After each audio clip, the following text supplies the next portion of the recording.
Greetings, my brothers and sisters. Welcome to the Sudds-R-Us podcast, hosted by Irene. Hello. And Ben Sudderth Jr. We're just thankful again to be able to come for you. We just praise God for this opportunity. Yes, Lord. To bring to you our 29th episode, season 2, where we always come before you with thought-provoking, mind-percolating, and creative content every single week around the concepts of the circle of love, where we focus on God, marriage, family, and life. Well, we had a exciting episode last week on the focus of life, focus on the family and / life, but we was focusing on the family, and we were in our hometown of Hickory, North Carolina. Yes. And brought you an episode on the Untouchables, the Ridgeview High School Panthers. So we were excited about giving you that episode, and we're excited about today's episode as well. Yeah. This is September the 11th. Wow. And we want to focus on family / life again. And our topic this week, is reflecting on the World Trade Center catastrophe. Reflecting on the World Trade Center catastrophe. Yes, and thank you all for tuning in. But before we get started, we always do our shout outs. And of course, we have to always give thanks to God and then to our son, Mr. Podcaster himself, Ben Sudderth III, who got us started on this journey during the pandemic. He features our podcast along with so many others around the topics of sports, music, life, comedy, society culture, relationships, movie reviews. We're all distributed under the archway of BS3 Radio. And you can follow all of us on the BS3 Radio, which is on Facebook, IG, Twitter, and YouTube. And if you're interested, there are a lot of people that have asked us about how to get started in this podcasting game. You are welcome to contact our son. He offers coaching, and his website is scrolling on the screen now, bs3coaching.square.site. And as always, we appreciate you following us, sharing our podcast, subscribing, giving us a review. You can follow us on all of the social media platforms, and they are now scrolling on the screen. We appreciate your support. Sudds-R-Us would be nothing without the love and the support of all of our viewers. We just thank you. We thank you so much. And then if you have any comments or any suggestions or possible topics, we are open to your suggestions and your feedback. And you can email us at the email scrolling on your screen, sudds-rus@gmail.com. Thank you so much again for tuning in. And we're going to jump right in to this commemorative episode. Just wondering, do you remember where you were and what you were doing when the World Trade Center was attacked? It was just before 6 a.m. on the West Coast when we saw the news report that the first plane had hit and then saw the second plane hit. And so many people running and screaming and crying, trying to escape. I could not even move. Wow. I was just glued to the TV and devastated to just sit and watch it. It was a constant replay all day long, literally all day. And when these type of things happen, I can only take in but so much. I have to step away from the screen. But all I could do was pray. Praying for the victims, praying for their families, praying for their loved ones, and the responders, the first responders, and even the hijackers, to think that you would just risk your life, to do something of this magnitude. I do remember, though, on that particular day, I was working at the city of Oakland, which was, interesting enough, across the street from the state of California building. Every government building probably thought that it was under threat. And this building that I worked in, along with the state building, we were within less than a block from the federal building. which was also known as the Twin Towers in the city of Oakland. Right, right. And our entire area, I tell you, it was under heightened alert, and security shutdown. It's like we had badges and we had to prove that we had a purpose and a reason to be in that area. And eventually we just had to work from home. So, and just to imagine on Tuesday, September 11, 2001, and the news reporters are like, it's a bright sunny day in New York. Everybody's starting their day off as usual when suddenly we have a news report. We have a news break. A plane, Flight 11, has deliberately crashed into floors 93 to 99 in the North Tower of the World Trade Center. This just occurred at 8:46 a.m. This was definitely an evil attack of terrorism. We'll report on updates as we get them. And then another news reporter comes on. Good morning, America. We have breaking news. Flight 175 has struck floors 77 to 85 of the South Tower of the World Trade Center, 17 minutes after the first plane had hit. This is 9:03 a.m. Can you imagine? Could you even fathom being in that environment where everybody's running? And we watch documentary after documentary, and it's just replaying in my mind the fear and the horrific, thought that, is my loved one okay? People are just running frantic in the street. And then the towers, when they were struck, that was 16,000 to 18,000 people that were in that complex. Of those, a vast majority did evacuate safely as they rushed out. And the first responders, of course, rushed in, trying to save those who were trapped and injured. And then we get another breaking news. A third plane has crashed into the Pentagon in Arlington, Virginia. This is 9:37 a.m. and 125 people were killed, most of whom were servicemen and women in the Army and the Navy. Oh my goodness, we got word that Tower 2 has just collapsed at 9:59 a.m. This thing is happening chronologically, and then after all of these attacks, there was still yet another hijacked plane, flight number 93. And there were some people on that plane that said, I don't think so, not today. They were like, let's roll. They tried to overcome these hijackers. And unfortunately, this may have been the plane that was headed for the White House. So that is one, victory in all of that. But it did crash into an empty field in Western Pennsylvania at 10:03 a.m., which was 20 minutes from Washington, D.C. And in this crash, 44 occupants were killed. And shortly after that, at 10:28 p.m., Tower 1 collapsed. These attacks were just horrific, killing 2,977 people from 93 nations. This is unbelievable. And 20 years later, this still impacts us. 2,753 of these people were killed in New York. 184 were killed at the Pentagon, and then 44 people were killed on Flight 93. The fire from the jet fuel impacted this, building so much, it intensified. We were watching this documentary and they were saying how people were just jumping from the building. And I guess their thought was, am I going to, die getting burned up? Or am I going to get crashed in this building? I'm just going to jump. And they're just seeing body after body.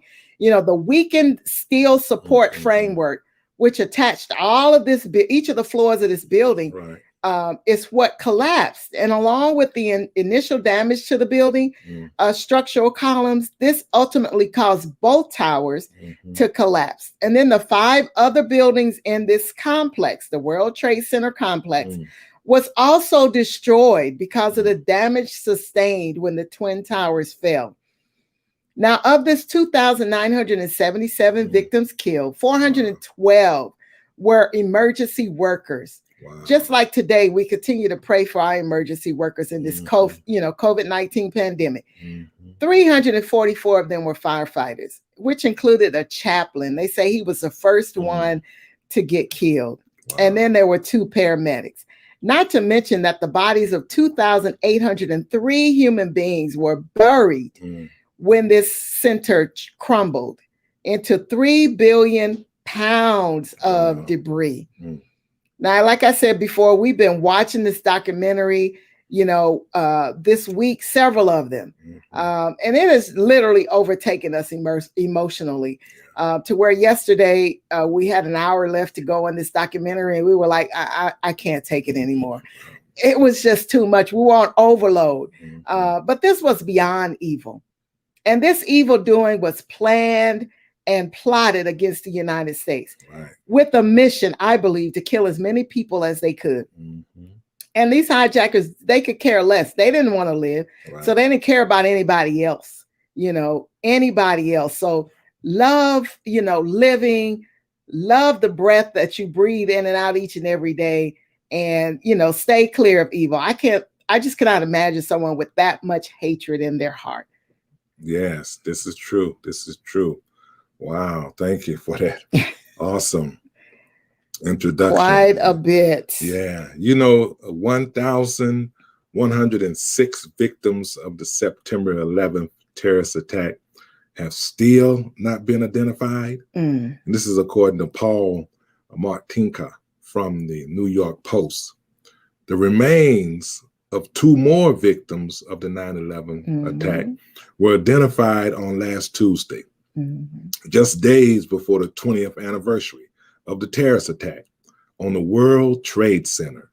Now, Hempstead's resident Dorothy Morgan was one of those that were identified, and a man whose name was not revealed because his family wasn't willing to reveal that name. They were uncomfortable at this time for revealing that name, but they were both identified, and they were identified by using high-tech DNA testing. The city medical examiner officer announced, 20 years ago, he said, we made a promise to the families of the World Trade Center victim to do whatever it takes, as long as it takes, to identify their loved ones. And with these 2 new identifications, he said, we will continue to fulfill that sacred obligation.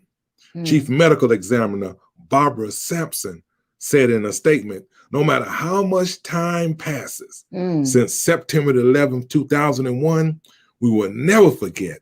And we will pledge to use all the tools and resources that are at our disposal to make sure all of those who were lost can be reunited with their families.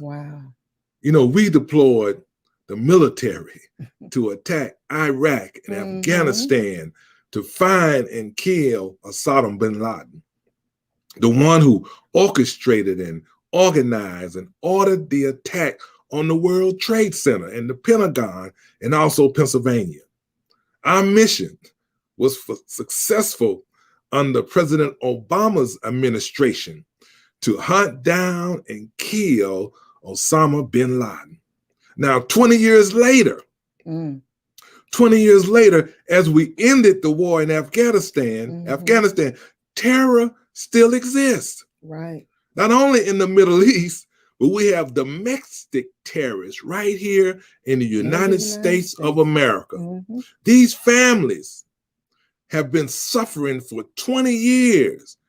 And evil, as my wife Irene just mentioned, evil is still present in this world. Yes, it is. The disinformation campaign, the cover-up, and the big lie just didn't start with 45. If truth be told, this country has a history of manipulating the truth in order to give the appearance of their ignorance or their innocence of wrongdoing. Our hearts and prayers, they go out to these families because they will probably never have the closure of laying their loved ones to rest. So we would like to honor them today. And we encourage these families to believe in the scriptures of what Apostle Paul wrote in 2 Corinthians chapter 5, verse 6-8. He said, therefore, we are always confident, knowing that if we are at home in the body, are we absent from the Lord? He said, for we walk by faith and not by sight. We are confident, I say, and willing rather to be absent from the body and to be present with the Lord. Yeah. You know, we have guardian angels fighting our spiritual battles, but we have to also be vigilant and aware of our surroundings in order to protect ourselves from the ultimate enemy, the enemy that possesses and influences human beings to destroy one another. So we, as we honor the families of the victims today, we also want to emphasize who's behind these devastating attacks. The prince of the air, also known as Lucifer or the devil. Right. You know, Isaiah 14:12 says, how art thou fallen from heaven, O Lucifer, son of the morning? How art thou cut down to the ground, with didst weaken, listen to this now, the nations. The nations are weakened because Lucifer fell from heaven to the earth, and it took a third of the angelic host with him. That's right. Listen to 1 Peter 5:6-8. It says, humble yourself, therefore, under the mighty hand of God, that he may exalt you in due time. In due time. Casting all your cares upon him, for he careth for you. He says, be sober, be vigilant, because your adversary, the devil, as a roaring lion walking about, seeking whom he may devour. Yes. You know, 2 victims were recently identified are the 1,646 and the 1,647th person to be identified from the remains recovered at the World Trade Center overall. And the first to be identified since October 2019.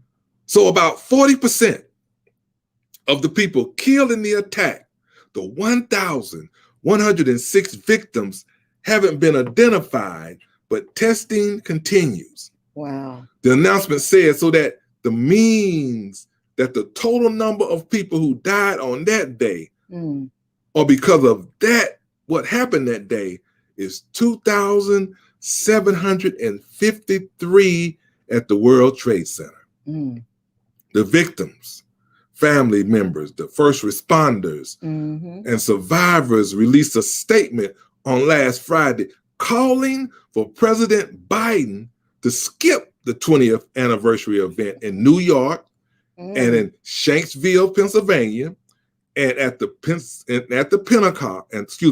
Pentagon, unless he released documents which they believe implicate Saudi officials in supporting the acts of terror.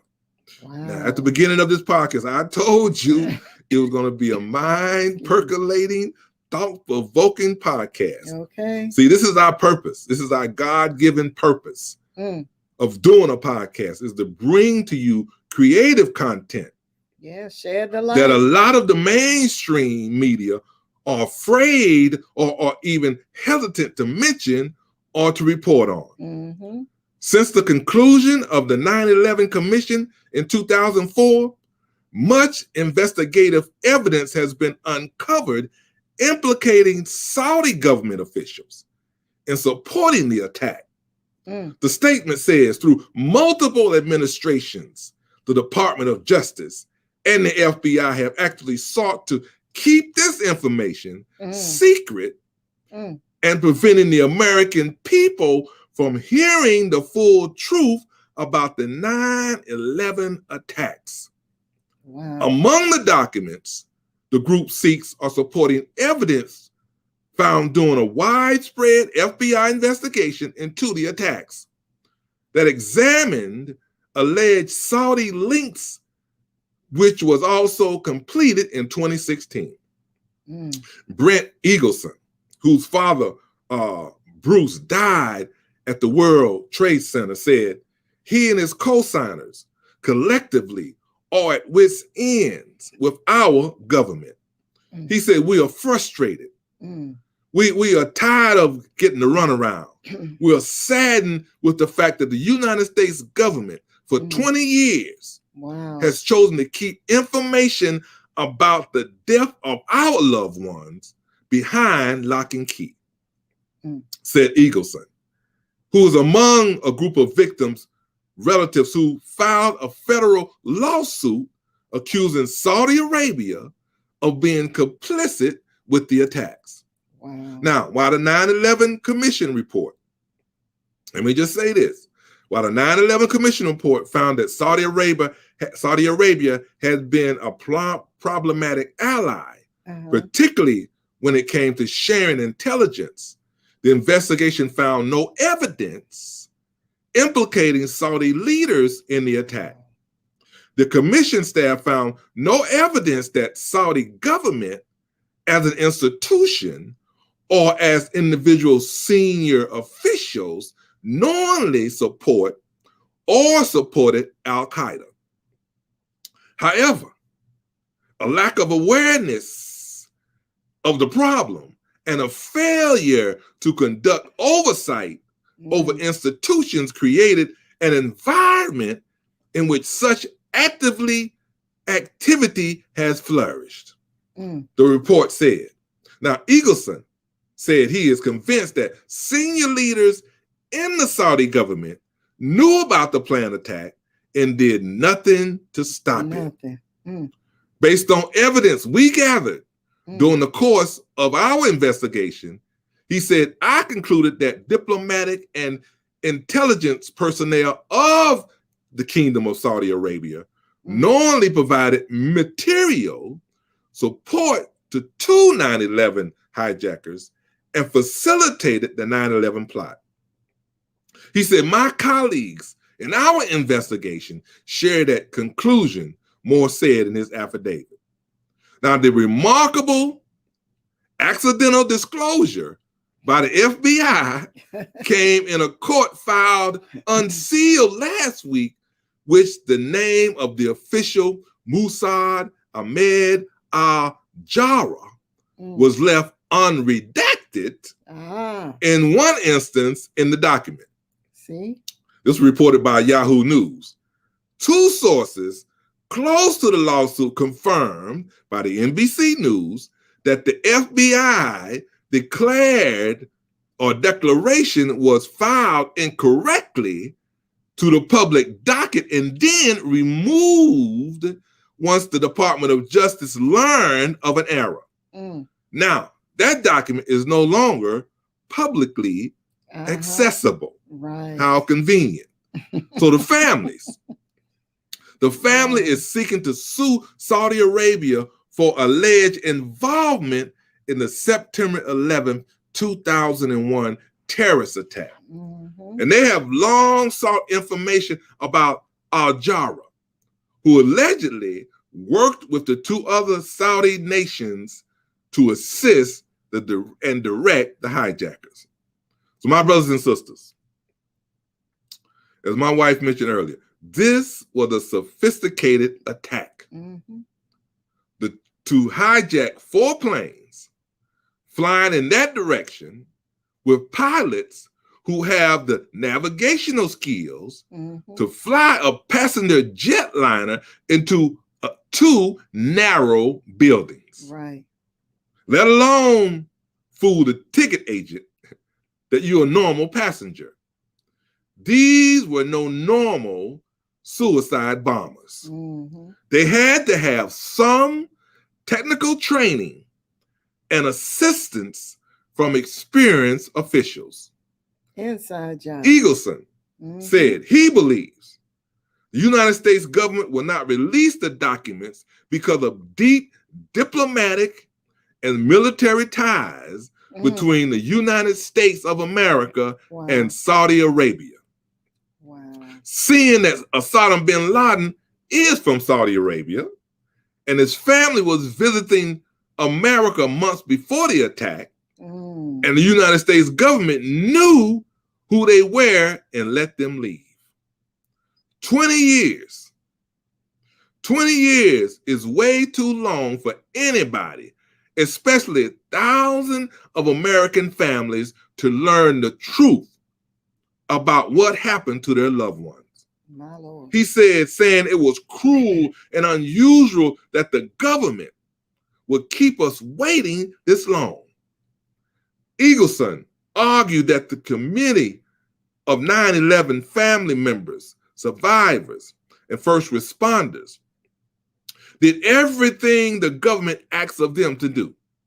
Now, 20 years later, when we need them, they are rubbing salt in an open wound and not giving us the documents that we need. This is what he said. You know the truth. The truth needs to be told. Right. The truth needs to come out. And if it reveals evidence that America is covering up something, it won't be the first time or the last time that America has hidden the truth from its citizens. I'm talking about from the discovery of America. Decades, right. I'm talking about to the Native American wars, to slavery, to the Indian reservations, to the Civil War, right, to the abolitionists, to the Ku Klux Klan and other white supremacist groups, to Chinese concentration camps, to Reconstruction, to Black inventions, to Jim Crow, to race riots, to integration, to gentrification, to redevelopment, and now to the January 6th insurrection. That's right. The truth must come out. Yes. Let me end this segment with John chapter 8, verse 31 through 32, where he said, then Jesus said to those Jews who believed on him, if ye continue in my word, then are ye my disciples indeed, and ye shall know the truth. That's right. And the truth shall make you free. Shall make you free. Wow. That was the truth. And we all know that. We all know that. Should we continue to hold our breath? No. We just have, as a people, if we could just unite and join forces, we could continue to just move forward. Thank God for the people that we are. We're resilient. We're unbreakable, unmovable. Right.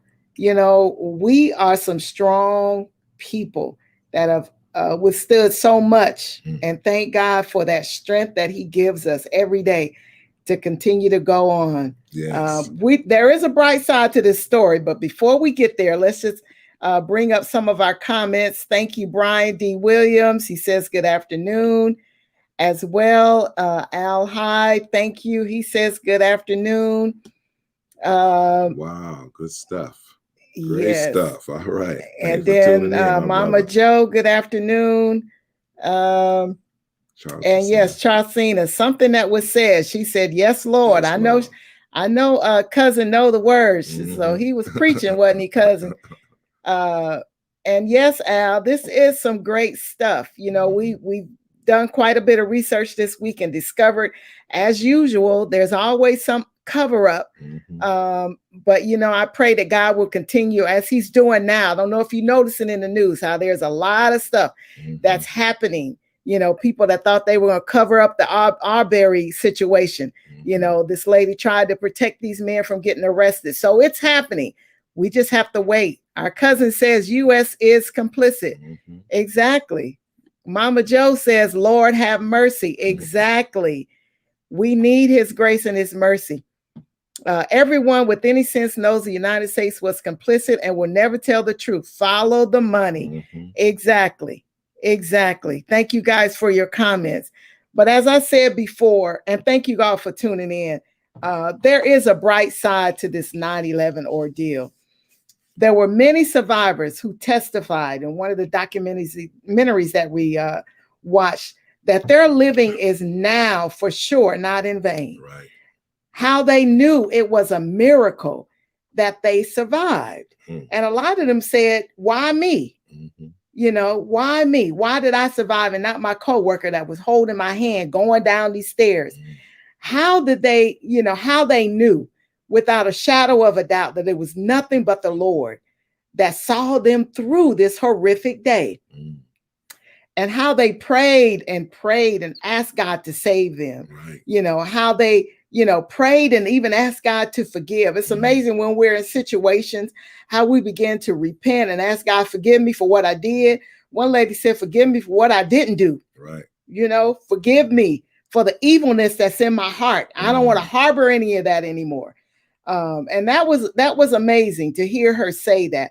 And then how the Lord has sent angels, you know, saints, believers, total strangers to come and rescue them. One lady said, oh, she couldn't even see his hand and all the dust and the cloud of debris and smoke, and but she knew that hand was reaching out for her, and he kept saying, hold on to me, and rescued her. Some that even encouraged some people and offered them lodging, you know, until they could go and get cleaned up, until they can get assistance, or until they can connect with their loved ones. A set of sisters were chatting outside of the Pentagon, and their first thought was, let's just go shopping. We don't need to go into work. And I'm here to say, you sometimes, well, not sometimes, you need to follow your first mind. That's right. You know, they had good work ethics. They were dedicated to that job. They went back into the Pentagon. One survived and one did not. And there was a husband and wife. I love this story. They decided, we're not going to go into the World Trade Center this morning. We're going to go have breakfast together. Right. We're going to celebrate one another. And they bypassed the whole ordeal. You know, a lot of times we're on the freeway. We wonder, why is there so much traffic? Oh, my gosh, we complaining. You know, well, there's a reason why there's a delay. So don't, you know, bask in your blessing, because God could be protecting you from something further up the road. That's right. But there is one story that I realized that had not been publicized. 20 survivors were pulled out of the rubble surrounded by steel beams, concrete slabs, and other debris. But there was one survivor, the very last one that was pulled from the World Trade Center, that had been under that rubble for 27 hours. Her name was Janelle Guzman McMillan. 27 hours. She's from Trinidad. She's a sister. 27 hours. And in a recent interview, she says she worked on the 64th floor when the plane hit. And she was able to make it to the 13th floor, where she decided to pull her shoes off, because she said, I wore my high, my 4-inch heels, but pulled her shoes off. And that's when the building crumbled. And she was suddenly buried under all of this stuff. And she literally thought that she was just going to prepare herself to die. But her faith in God said, no, you're going to make it through this. Her head was wedged in between two concrete pillars. That was probably a blessing. And then her body was crisscrossed in a crisscross position where she could not move. And then after some time, she couldn't even feel her legs. But she was conscious, and she could hear, and she could barely sleep. But she cried out to God. She kept crying and praying, Lord, if you can hear me, hear my prayer, and please get me out of here. She could hear a rescuer nearby, and somehow she was able to lift up her hand through all that rubble, and the rescuer pulled her out. His name was Paul, and she says she's been looking for Paul for 20 years and has not been able to find Paul, but she remembers he called out her name. That's amazing. That's a miracle. This was literally a life-changing event for Janelle. In her testimony, she says she accepted Christ under that rubble. She cried out to God and asked him to save her. I believe she literally was just preparing to die, but I guess she said, I'm not going to die unless I'm in Christ. Her family was crying when they saw her. And listen to this. She was rejoicing that she knew Christ, that she had accepted him, and that she was still alive. So for 7 weeks, she's in the hospital. She's studying the word. She's getting in the word. She's eating that soul food, is what I call it. And once she was discharged, immediately she joined the church. And then she was actually unmarried in 2001. And the Lord touched her heart and her fiance's heart. And in 2003, on 9/11, they were married in holy matrimony. And then in 2014, I really want to get this book. It's called Angel in the Rubble, The Miraculous Rescue of 9/11's Last Survivor. That is a book that Janelle wrote. Wow. And then she closed out our interview with saying, miracles do happen. That's right. And she would often ask God herself, why me? Why did you save me? And then why did you allow me to live? And she answered her own question, said, God has a purpose and a plan for my life, and I'm going to continue to share the hope that God does hear and answer prayer. Yes. Now, just as a personal testimony for me, I can clearly remember significantly that right after 9/11, my grandmother passed away, Liberty Washington Childs. And my brother and I were, we knew that we wanted to go to the service to pay our last respects. But, this plane ride was very uneasy for us. I must say I stayed awake as if I was flying the plane. I was not going to close my eyes. I was in my word the whole time, but my mind was racing. And one thing that stood out in my mind, I remember there were two men, that stood up. They were not Caucasian. They were, across the water, Arabs or something. I don't remember. But they stood up and they began to give hand signals to each other on this plane, as if, something was about to go down. And we all looked at each other on that plane and say, I don't think so, not today. But of course, nothing occurred during that exchange. I have no idea what all of that meant, but I thank God that we traveled to and fro safely. But 20 years after 9/11, I read a headline that says, our country has been forever changed. And I beg to differ. Has it? Has it really changed? There's still hatred. There's still bigotry. There's still racism. I'm saying blatant racism. But on the positive side of that, we know God has graced all of us that are still here to still be here, to shed his light of love upon all people. And, this catastrophic event really changed our perspective. And just quickly, how quickly we forget, times of that nature that we just, don't get affected very much by it. We kind of get a cold shoulder and like, okay, that event has happened. Now, all of a sudden, all of these other events happen that kind of overshadow it. But, it affected us, I'm sure, our families, this world, our faith. And then immediately, I must say, when it did happen, we felt the need to love more, to forgive and to live life as if it was our last, and to reflect on God's goodness and his faithfulness towards us. Because in reality, if it wasn't for the grace of God, there goes you and I. But I wonder, if we can recapture those same sentiments even today during all these natural disasters that we've just recently heard about and the many issues of this world. Can we hear what God is telling us through all of that?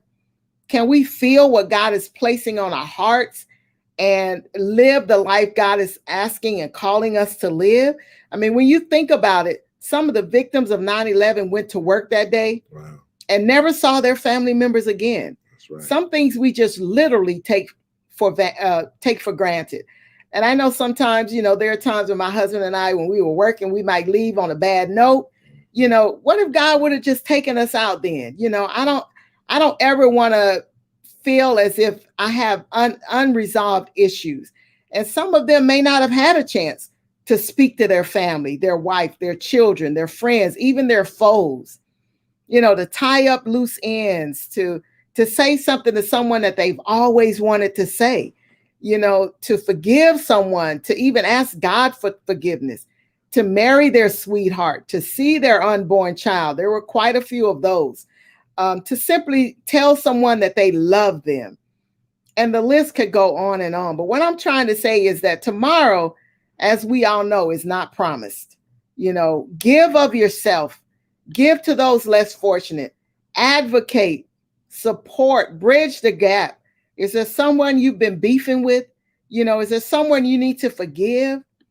Is there someone you need to reconnect with? Someone you need to call, to visit, to pray with? We need to stop holding the grudges and nursing our pains of the past and allowing the enemy of our soul to just continue to cripple us. with things that have happened so long ago, but we cannot let it go. The anger and the bitterness and the mental emotion, the turmoil of years and years that we've been just nursing. And you know, in essence, we just need to let it go. Just say goodbye to it. So long, see you later, bye. You know, I'm going to move forward and I'm going to live my life with love in my heart, with love in my heart. So continue, you know, I encourage us all, continue to wait on the Lord and be of good courage. I said this before, we as a people, we as African Americans, we as Black people, if anybody should have any hatred in their heart, all that we've endured, we should be the ones. But somehow, some way, you know, by the grace of God, we're able to, you know, look beyond that and love our fellow American, love our fellow people, whether we've been treated good or bad. And we continue to show love. That's who we are as a people. And I can really appreciate that as being a part of this African American race. We have overcome so much, and yet there's still love in our heart despite of how we're treated, even in 2021. So if there's anything else you wanted to share. No, we just want to thank all of you for your comments, and I'll put a couple comments up there. Brother Al Hyde said it's interesting that he thinks that it was a missile. He said missive. I'm pretty sure he meant missile. Missile, okay. That hit the Pentagon and not an airplane. So we just thank you for tuning in, and we thank you all for your comments. And it means a great deal to us. Yes, thank you so much. And just continue. It is 9/11. There's so many that are grieving even on today, 20 years later. Just continue to pray that God will comfort their hearts. Right. But as always, we conclude our podcast with a scripture that I thought would be very fitting on today. And it comes from Galatians chapter 6, verse number 10 from the New Living Translation. And it reads, "Therefore, whenever we have the opportunity, we should do good to everyone, especially to those in the family of faith." Thank you so much for tuning in. Be blessed. Show gratitude and be grateful each and every day. We have so much to be thankful for. Continue to show love. Yes. Thank you all.